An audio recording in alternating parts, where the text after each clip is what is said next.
back on IceTime.TV with Cardiff Devils head coach Andrew Lord after a 7-4 defeat against the Manchester Storm. And Andrew, I can't imagine you enjoy games like that. You never enjoy losing, but maybe a game where the intensity's dropped a bit, bad habits creep in. What was your view on the game? Yeah, it's tough. It's tough. I mean, am I going to stand here and rip into my guys after an incredible season so far? No.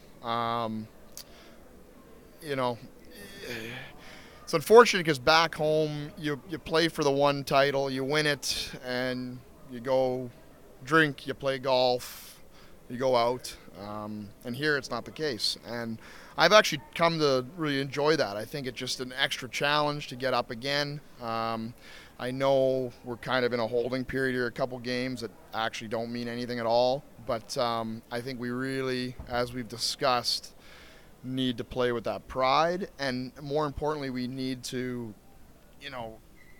keep our level to a certain height, I guess, or whatever you want to call it. So next week when we got to turn it back on, we don't have to turn it back on. We're just in that mold. So clearly the message didn't get across to everybody. I thought some guys were going, and I thought it was a shame because we had some guys in the lineup tonight that do a lot for the guys as far as attitude, helping out, doing things that no one else wants to do, being role players and not getting any ice time during the season. And, they came in, and I felt we hung them out to dry, but especially Thomas Murdy, which is very unfortunate because, what a teammate, what a guy he is. And then, even a few other guys don't get a lot of ice. They come out, and it definitely wasn't a full team, all hands on deck effort tonight.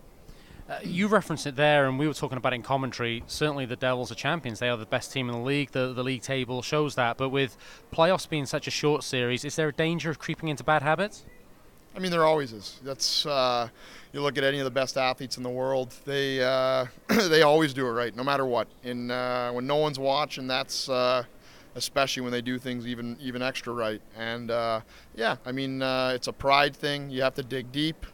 For people that don't play, professional sports, it might be a little harder to understand. But just like when you're going to work, there are the dog days, and those are the days you really have to hold yourself extra accountable, and that's what we need to do here the next couple game, on Friday, and then into the weekend for a couple games. And it's it just feels good to play the right way, and I know the guys will respond this weekend.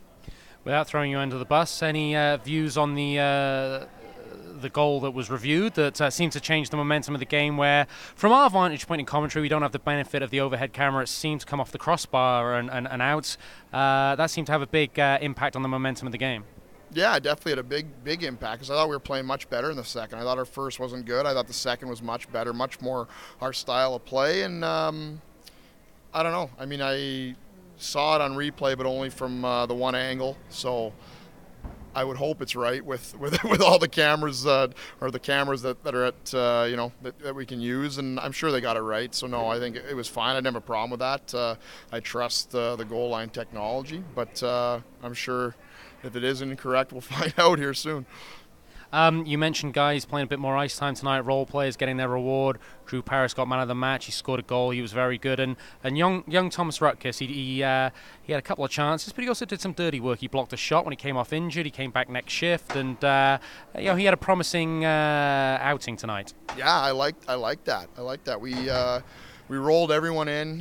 We spread the minutes very, very evenly tonight. Even guys got into PK responsibilities and things like that. And I like Rutter. He can move, and like you said, he's not afraid to mix it up. He's obviously got to put some size on, get a little stronger this off season. But there's a lot of raw talent there. I think there's some smarts, there's some hockey IQ, and he goes about his business. I think he wants to get to this level, and it is a huge jump. We can't kid ourselves, but I definitely think he's going in the right direction. Housekeeping-wise, the guys that sat out tonight, precautionary, resting for playoffs, just getting mind and body in order. What's the story? Yeah, no, we got guys, just like every team this time of year, you got guys, carrying injuries, playing through stuff, and, as much as they want to play, and they potentially could if it was a huge game, we got to rest them because we got to get refreshed here and ready to go and get as healthy as we can for, like you said, a huge 4-game short burst. And just finally, Andrew, you referenced it at the top of the interview. How challenging is this for you as a coach? You can't lay into the guys. They've just won the biggest title in British hockey, but you've still got competitive games to go before the playoff starts. How do you manage this as a coach? Not talking strategies, but is practice intense? Are you bearing down on them? What are your thoughts? It's hard. It's honestly, as a coach, it's the worst time of the year, 100%. You're constantly biting your tongue a little bit, and then it goes so far where you can't anymore. But no, at the same time, we know what this group is, and this one night here isn't going to affect anything at all. We're going to be just fine, and I just want us to make sure we're playing to our standard. Chomping at the bit for playoff hockey, though?